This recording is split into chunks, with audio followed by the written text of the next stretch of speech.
Hello students, good morning. Today we are going to start our lecture with sum number 6. I am reading a question, you have to listen it carefully.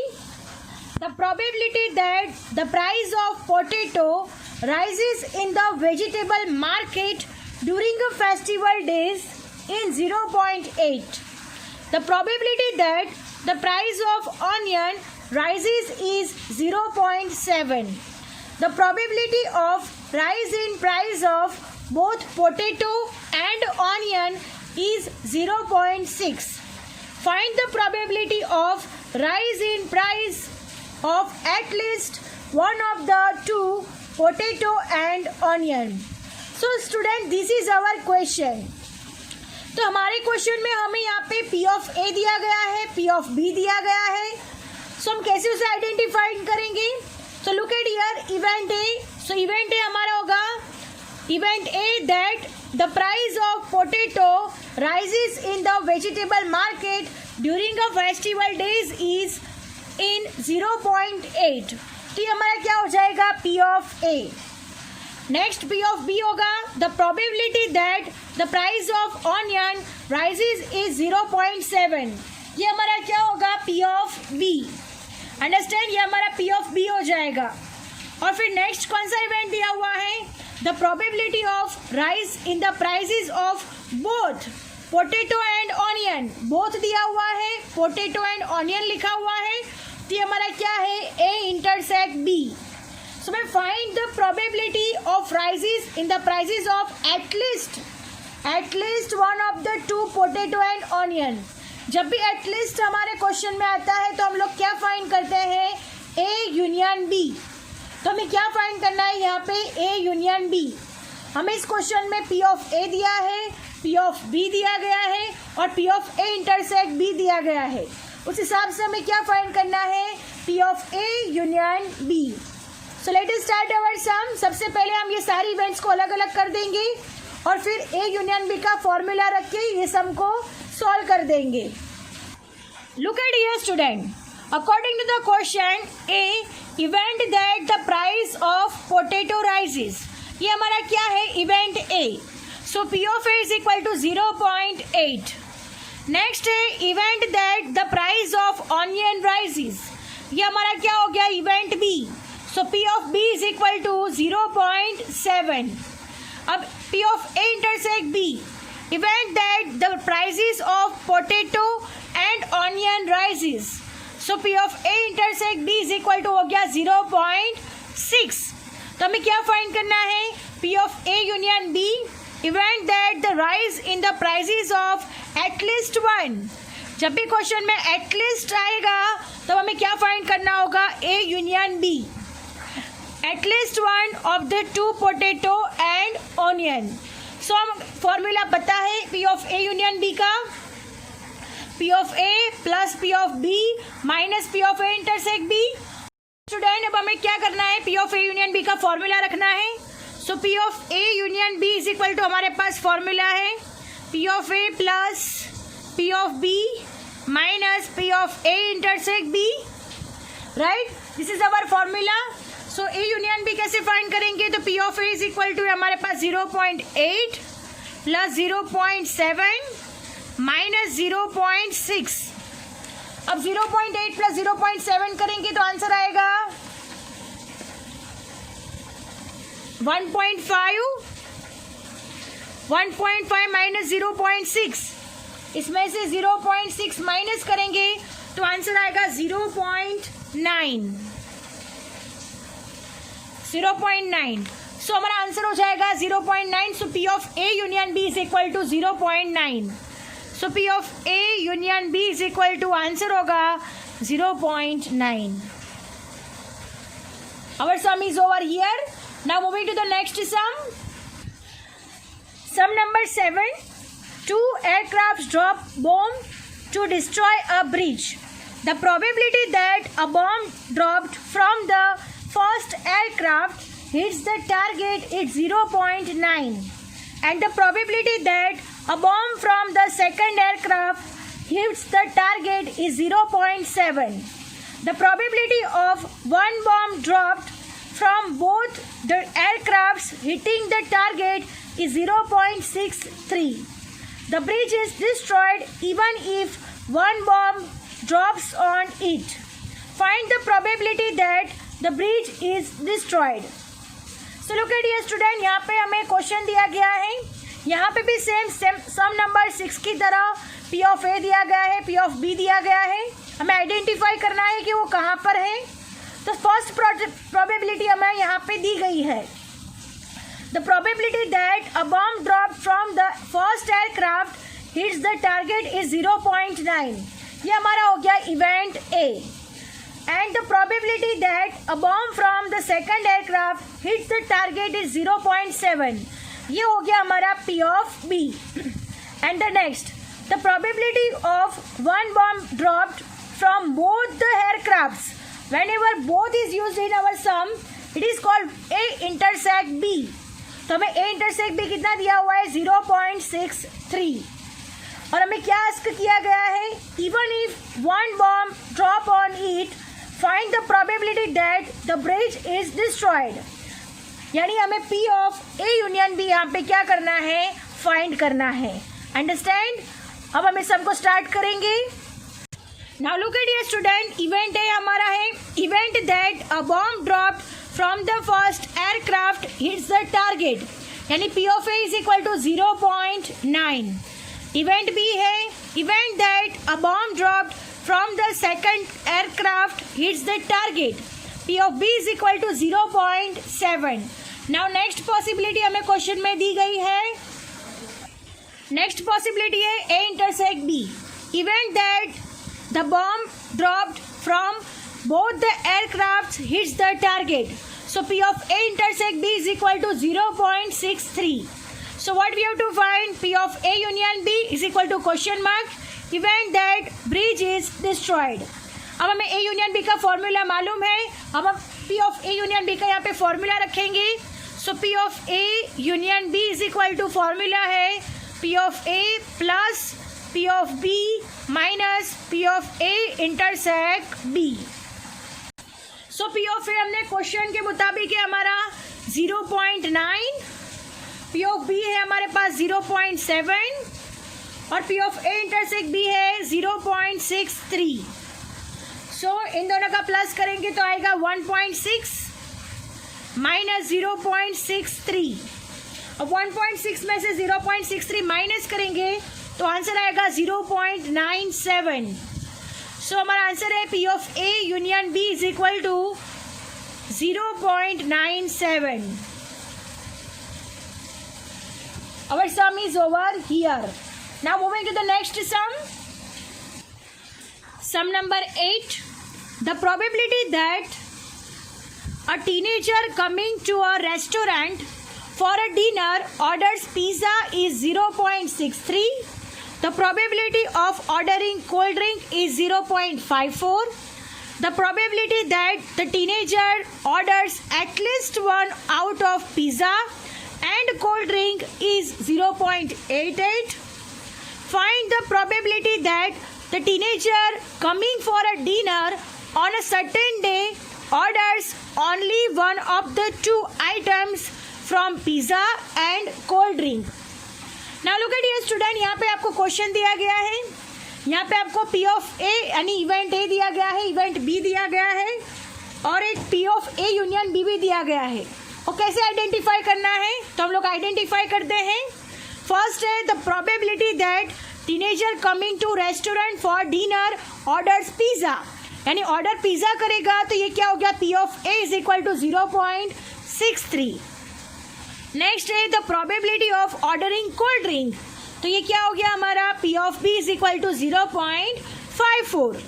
The probability that teenagers orders at least, जब भी मैंने बताया आपको जब भी question में at least आता है तो A यूनियन B होता है, अंडरस्टैंड। तो ये क्या हो गया, A union B is equal to 0.88। तो हम लोगों को सबसे पहले P of A intersect B find करना होगा। उसके बाद जो ये पॉसिबिलिटी हमें आस्क की गई है कि orders only one of the two items from pizza and cold drink, इसका मतलब ये है कि जो टीनेजर होंगे या तो पिज़्ज़ा ऑर्डर करेंगे तो कोल्ड ड्रिंक को ऑर्डर नहीं करेंगे, या तो फिर कोल्ड ड्रिंक को ऑर्डर करेंगे तो पिज़्ज़ा को ऑर्डर नहीं करेंगे। यहाँ पे दो पॉसिबिलिटी यहाँ पे वर्क करेगी, यानी एक तो पिज़्ज़ा ऑर्डर करेंगे तो कोल्ड ड्रिंक ऑर्डर नहीं करेंगे, या तो कोल्ड ड्रिंक ऑर्डर करेंगे तो पिज़्ज़ा ऑर्डर नहीं करेंगे।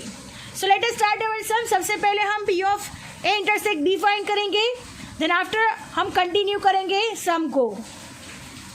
Look at here student, event A is equal to event that teenager orders pizza, P of A is equal to 0.63. Event B is equal to event that teenager orders cold drink, P of B is equal to 0.54. A union B, event that a teenager orders at least one. जब भी at least आता है तब क्या होता है? A union B. So at least one of the two pizza or cold drinks, P of A union B is equal to 0.88. अब P of A intersect B, event that a teenager orders both pizza and cold drink. पहले इन दोनों की हम possibility find करेंगे।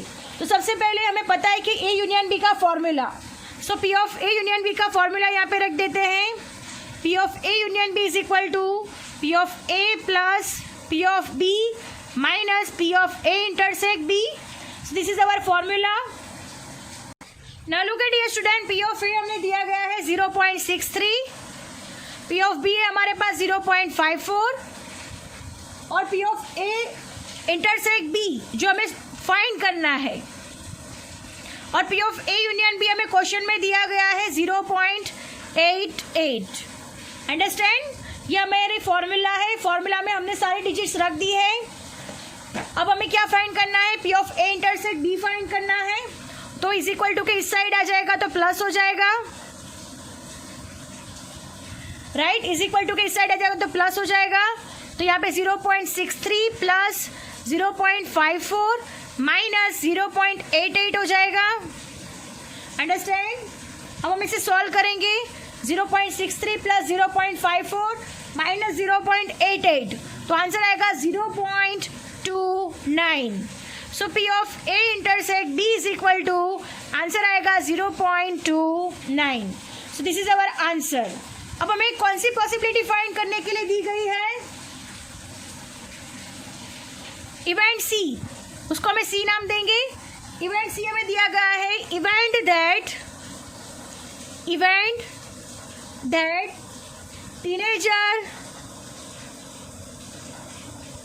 Teenager orders only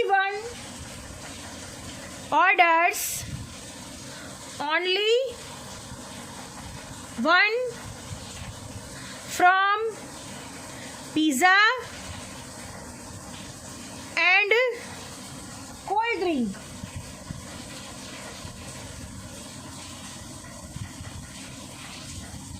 इसका meaning ये है कि टीनेजर पिज्जा और कोल्ड ड्रिंक में से क्या कोई भी एक ऑर्डर करेगा। लुक एट हियर स्टूडेंट, हमें क्वेश्चन के मुताबिक दिया हुआ है टीनेजर जो है या तो पिज्जा ऑर्डर कर सकता है या तो कोल्ड ड्रिंक ऑर्डर कर सकता है। अगर वो पिज्जा ऑर्डर करता है तो वो क्या हो जाएगा? इवेंट ए, और अगर वो कोल्ड ड्रिंक ऑर्डर नहीं करता तो क्या हो जाएगा? B dash. अंडरस्टैंड? यानी हमें क्वेश्चन के मुताबिक दिया गया है किसी भी एक चीज़ को वो ऑर्डर कर सकता है, या तो पिज़्ज़ा को ऑर्डर कर सकता है या तो कोल्ड ड्रिंक को ऑर्डर कर सकता है। तो यहाँ पे कौन सी पॉसिबिलिटी बढ़ेगी? A intersect B dash. इसका मीनिंग ये हो जाएगा कि अगर वो पिज़्ज़ा को ऑर्डर कर रहा है तो कोल्ड ड्रिंक को ऑर्डर नहीं करेगा। अंडरस्टैंड? और दूसरी पॉसिबिलिटी क्या हो सकती है? और दूसरी पॉसिबिलिटी ये हो सकती है नॉट ऑर्डर पिज़्ज़ा, वो पिज़्ज़ा को ऑर्डर नहीं करेगा तो ये क्या हो जाएगा? ए डैश हो जाएगा, बिकॉज ऑर्डर पिज़्ज़ा कर रहा है तो P of A हो रहा है, तो नॉट ऑर्डर पिज़्ज़ा करेगा तो ए डैश हो जाएगा, और यहाँ पे क्या करेगा? ऑर्डर कोल्ड ड्रिंक, यानी यहाँ पे क्या हो जाएगा? B। अंडरस्टैंड? इसकी पॉसिबिलिटी कैसे बढ़ेगी? तो ए डैश इंटरसेक्ट B। अंडरस्टैंड? और के लिए क्या लगेगा? Addition.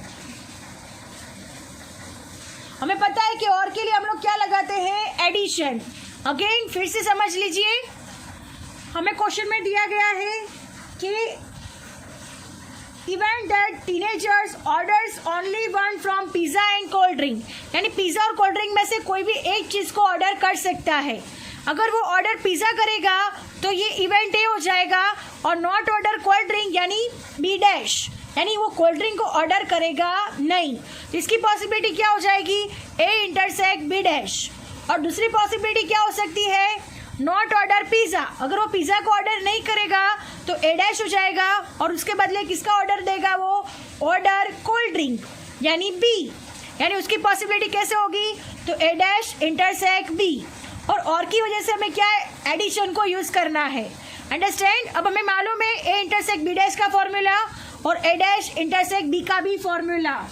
So P of C कैसे फाइंड करेंगे, तो P of C is equal to formula में रखेंगे P of A intersect B dash plus P of A dash intersect B, understand. यानी वो पिज़्ज़ा ऑर्डर कर रहा है तो कोल्ड ड्रिंक ऑर्डर नहीं कर रहा, या तो वो पिज़्ज़ा नहीं ऑर्डर कर रहा है तो कोल्ड ड्रिंक को ऑर्डर कर रहा है, अंडरस्टैंड। अब हम इसे कैसे सॉल्व करेंगे, तो लुक एट ये स्टूडेंट, इसका फॉर्मूला है हमारे पास P of A minus P of A intersect B plus इसका फॉर्मूला है P of B minus P of A intersect B। दोनों के फॉर्मूला से हमने सीखे थे मैथमेटिकल डेफिनेशन में, राइट। एडिशन का जो भी रूल्स हमने सीखे हुए हैं, एडिशन के रूल में भी थे, और मैथमेटिकल जो डेफिनेशन के रूल्स हमने सीखे थे उसमें भी ये फॉर्मूलाज अवेलेबल है। तो A इंटरसेक्ट B डैश का फॉर्मूला है P of A minus P of A intersect B, P of B minus P of A intersect B। अब P ऑफ A हमारे पास है 0.63 माइनस A इंटरसेक्ट B हमारे पास है 0.29, जो हमने आगे फाइंड किया हुआ है। P ऑफ B हमारे पास है 0.54 माइनस 0.29। अब हम इसे माइनस करेंगे तो आंसर आएगा 0.34 प्लस इसे में से ये माइनस करेंगे तो आंसर आएगा 0.25, इन दोनों का प्लस करेंगे तो आंसर आएगा 0.59, understand. Our sum is over here. Now moving to the next sum. Sum number 9. If A and B are mutually exclusive and exhaustive events in a sample space U, and P of A is equal to 2P of B, then find P of A. कौन सा event है, mutually exclusive and exhaustive events, right.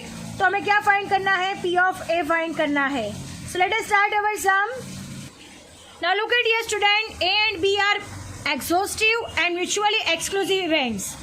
अब हमने जब law of addition probability जब सीखा था तब मैंने आपको बताया हुआ था कि जब भी इवेंट एग्जॉस्टिव और म्यूचुअली एक्सक्लूसिव इवेंट्स दोनों होगा तब हमारा फॉर्मूला होगा P of A union B is equal to P of A plus P of B is equal to 1 हो जाएगा, understand. So this is our possibility, हो जाएगा P of A plus P of B is equal to 1। तो ये mutually exclusive और exhaustive events का क्या है, कंडीशन है कि P of A plus P of B is equal to 1। अब हमें क्वेश्चन में दिया हुआ है P of A is equal to 2P of B, right. ये हमें क्वेश्चन में दिया गया है। So look at here student, P of A is equal to 2P of B according to question. So हम यहाँ पे क्या करेंगे, P of B का वैल्यू फाइंड करेंगे। हमें यहाँ पे P of A का value according to the question दिया गया है कि P of A का वैल्यू क्या होगा, बट अगर हम ये फॉर्मूला में डिजिट्स रखेंगे तो P of B का वैल्यू फाइंड करेंगे।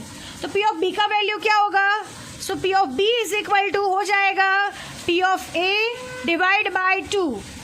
तो ये हमारा क्या हो गया, P of B का वैल्यू हो गया जो हम यहाँ पे रखेंगे, और P of A तो हमारे पास है ही। हम ये फॉर्मूला रखेंगे P of A plus P of B is equal to 1। So P of A plus P of B का वैल्यू है यहाँ पे P of A divide by 2 is equal to 1, understand. हमने क्यों इसको P of A में convert किया, because हमें वैल्यू भी किसकी फाइंड करनी है, P of A की, अंडरस्टैंड। अब हम क्या लेंगे, LCM लेंगे। यहाँ पे अगर सॉल्यूशन करना है तो LCM लिया जाएगा। सो 2p ऑफ a, यहाँ पे 1 है, 1 इंटू 2 हो जाएगा, यहाँ पे 2 से मल्टीप्लीकेशन होगा. So 2p of a plus p of a divide by 2 is equal to 1. अब 2p of a plus p of a यानी 3p ऑफ a हो जाएगा. 2p of a plus p of a यानी 3p of a divide by 2 is equal to 1. 2 down side है, upper side चला जाएगा तो multiplication में होगा. So 3p of a is equal to 2. So p of a is equal to 2. 3 multiplication में down side आएगा तो 2/3, तो p ऑफ a का वैल्यू मिल जाएगा 2/3. Understand? Our sum is over here. So our sum is over here. I hope you understand it very well. And lecture is also over here. Thank you, students.